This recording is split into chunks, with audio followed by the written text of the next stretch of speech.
अस्सलाम वालेकुम viewers, hope you all are doing well. Welcome to my channel study goal. आज का हमारा टॉपिक है the road not taken. The road not taken is a very beautiful and magnum opus of the Robert Frost. Robert Frost ने ये work अपना जो है realistic base पे किया है। रियलिस्टिक की बात इसलिए आ जाती है क्योंकि उन्होंने इंडिविजुअल को फोकस किया है। जब बात आ जाती है इंडिविजुअल को फोकस करने की तो वो वर्क जो है ना ऑटोमेटिकली जो है रियलिस्टिक वर्क हो जाता है। अगर हम बात इंडिविजुअलिज़म की करते हैं तो हम विलियम वर्ड्सवर्थ को कैसे भूलेंगे। एज़ वी नो दैट कि उन्होंने जो है रोमांटिक एरा को एस.टी. कॉलरिज के साथ इनिशिएट किया है, तो उन्होंने भी इंडिविजुअल को फोकस किया, विलियम वर्ड्सवर्थ ने भी। और जब इंडिविजुअल की बात आ जाती है तो इसके साथ साथ नेचर की बात आ जाती है, इसके बाद रियलिस्टिक बात आ जाती है, इसके साथ अटैच हो जाती है, इंटरलिंक हो जाती है। तो इसी तरह से हमारे इस पोइट ने, रॉबर्ट फ्रॉस्ट ने भी इंडिविजुअल की बात की। इस वजह से इनका जो ये वर्क है the road not taken, this is called actually realistic work. इनकी जो ये पोएम है कि रियलिस्टिक है क्योंकि उनका फोकस जो है वो थ्रू प्रॉपर वो एक इंडिविजुअल पर्सन है कि इंडिविजुअल के पास जब बहुत से अपॉर्चुनिटीज़ होते हैं, आइडियाज़ होते हैं, चॉइसेस होते हैं, तो वो किस चीज़ का शिकार हो जाते हैं, they became uncertain, they became non confirm. तो वो ये मैसेज देना चाह रहे हैं साथ साथ कि आप नॉन कन्फर्म ना होएं, आप अनसर्टेनिटी का शिकार ना होएं, आप अपने जो आपका टास्क है उस पे फोकस करें और अपने डिसीजन पे फोकस करें।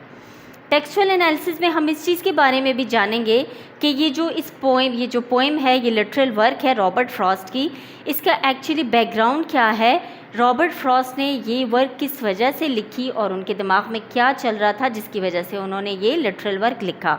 एक्चुअली उन्होंने क्या सोचा, उन्होंने अपने एक फ्रेंड के बारे में, एडवर्ड थॉमस के बारे में सोचा, क्योंकि एडवर्ड थॉमस ने अपने आप को, he enlisted his name in World War one and he wasted his 2 years in World War one. उन्होंने वर्ल्ड वॉर वन में अपने 2 years वेस्ट भी किए और इनडायरेक्टली रॉबर्ट फ्रॉस्ट उनको मैसेज देना चाह रहे हैं। और इस पोएम का जो बैकग्राउंड है वो भी कुछ इसी टाइप का ही है कि रॉबर्ट फ्रॉस्ट ने ये सब कुछ सोच के अपने माइंड में और इस पोएम को लिखा।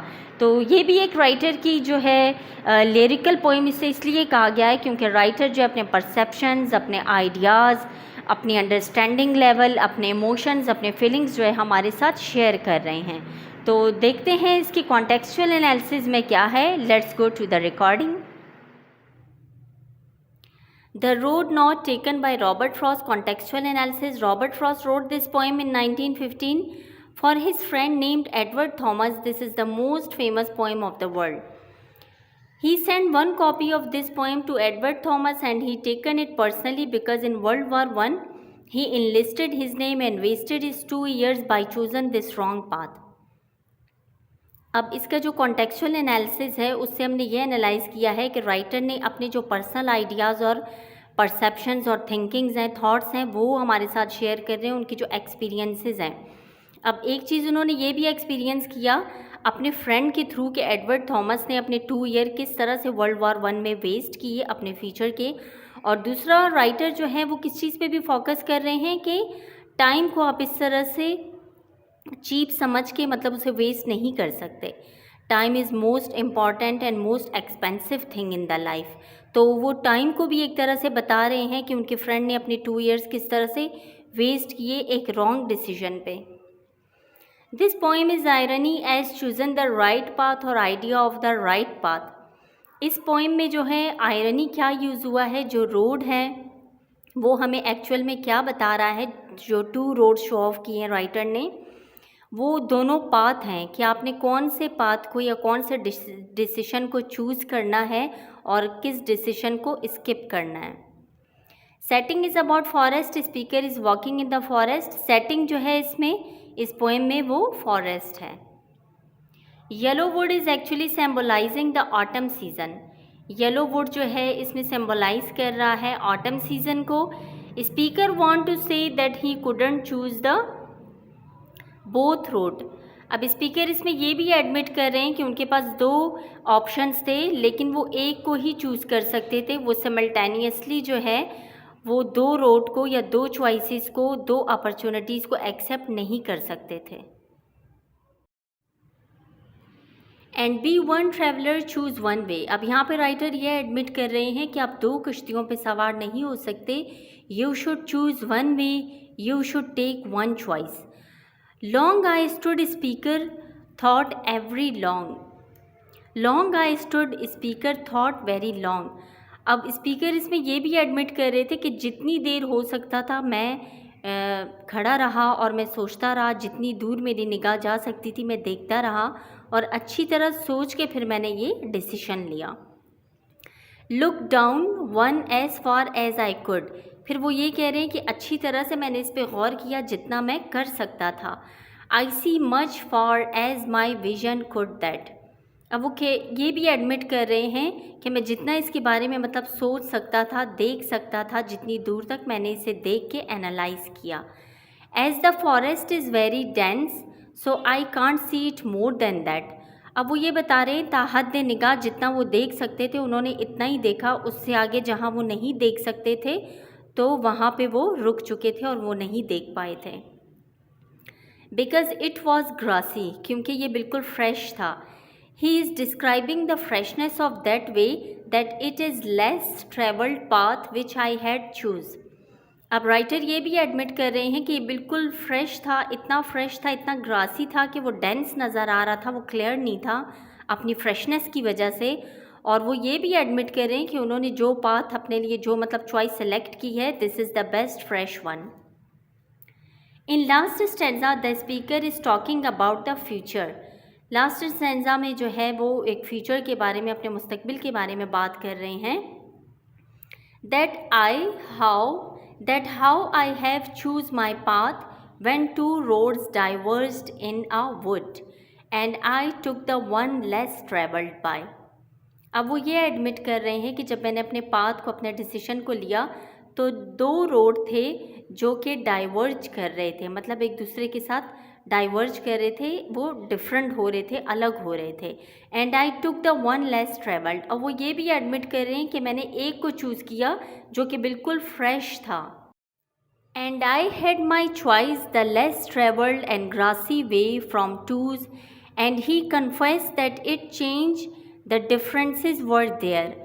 अब वो ये कह रहे हैं कि मैंने किसी एक ग्रासी वे को चूज़ किया, फिर उन्होंने ये भी कन्फेस कर रहे हैं कि ये डिफरेंसेस लाएगा और चेंजेस भी लाएगा। But the poet did not mention that the life change whether in good way और बैड वे। अब पोइट ने यहाँ पे ये एडमिट नहीं किया कि उनकी लाइफ में जो चेंजिंग आई वो गुड वे में आई या वो बैड वे में आई, जो डिफरेंसेस आए, जो चेंजिंग आए वो किस टाइप के थे। We do not sure for the good and bad things but we choose any one from the paths. अब अगर हमारे पास 2 और 3 अपॉर्चुनिटीज़ होंगे, चॉइसेस होंगे, ऑप्शंस होंगे, तो we should go for one, क्योंकि हम किसी एक को ही चूज़ कर सकते हैं। Because we are not sure, हम श्योर नहीं होते हैं कि जो हम चूज़ कर रहे हैं वो बैड है या गुड है हमारे लिए। तो राइटर ने भी कुछ इसी तरह का जो वो है शो ऑफ किया है एटीट्यूड, कि उन्होंने जो चूज़ किया अपने लिए पाथ, उसमें जो डिफरेंसेस थे वो गुड थे या बैड थे। Life is about opportunities. अब वो यही बता रहे हैं कि लाइफ में जो है ओनली अपॉर्चुनिटीज़ हैं, ये हम पे डिपेंड करता है कि हम किस अपॉर्चुनिटी को अपने लिए सिलेक्ट करते हैं, which one is the best one. Themes इसमें क्या क्या हैं इस पोएम में? द रोड नॉट टेकन में थीम्स हमारे पास हैं चॉइसेस, कि हमारे पास बहुत सारी समटाइम चॉइसेस होते हैं और हमें किसे चूज़ करना है, किस रास्ते पे जाना है, क्या डिसीजन लेना है। सेकंड हमारे पास है अनसर्टेनिटी। अनसर्टेनिटी एक ऐसा मैटर है जो कि हर इंडिविजुअल को जो है फेस करना पड़ता है। हमारे पास जब बहुत सारे चॉइसेस होते हैं तो अनसर्टेनिटी ऑटोमेटिकली हमारे पास जो है आ जाती है। इंडिविजुअलिज़म, अब इंडिविजुअलिज़म भी ये थीम है क्योंकि वो इंडिविजुअल की जो है प्रॉपरली इंडिविजुअल की बात कर रहे हैं राइटर, प्रोमिनेंटली जो है वो इंडिविजुअलिज़म की बात कर रहे हैं, फोकस उनका जो है वो इंडिविजुअल है। नॉन कन्फर्मिटी भी एक ऐसा एलिमेंट है जो कि हर इंडिविजुअल के साथ जो है ये चीज़ सामने आती है, हम अपने साथ भी ये चीज़ बहुत ज़्यादा फेस करते हैं। तो उन्होंने इसी चीज़ों के बारे में, ये जो सारे एलिमेंट्स हैं, ये सारे थीम्स राइटर ने हमें बताए हैं। About the goodness and the best possibility and opportunity for him might be the speaker did not enjoy his selected way. अब यहाँ पर राइटर क्या इन्होंने एडमिट किया है कि गुड और बैड थिंग्स पॉसिबल हो सकते हैं। अब राइटर इसमें ये भी बता रहे हैं बहुत सारी अपॉर्चुनिटीज़ होती हैं, उसमें हमारे साथ गुडनेस भी हो सकते हैं, बैडनेस भी हो सकते हैं, बट राइटर ने क्या किया है कि वो इन्जॉय ही कर रहे हैं। हो सकता है वो इन्जॉय कर रहे हैं, might be he is enjoying, इसलिए वो हमें नहीं बता रहे हैं कि वो उनके लिए गुड था या बैड था, सो वट एवर। तो वीडियो यहीं पे एंड हो चुकी है व्यूवर्स। अगर आप लोगों को अच्छी लगी है कमेंट ज़रूर करें, अपने सजेशन ज़रूर दें, वीडियो को लाइक करें और बेल आइकन को ज़रूर क्लिक करें। इस तरह आपके पास नई आने वाली सारी वीडियोस की नोटिफिकेशन मिलती रहेंगी। अपना बहुत सारा ख्याल रखें, मेरे चैनल का भी ख्याल रखें। मिलते हैं इंशाल्लाह नेक्स्ट वीडियो में, तब तक के लिए अल्लाह हाफिज़।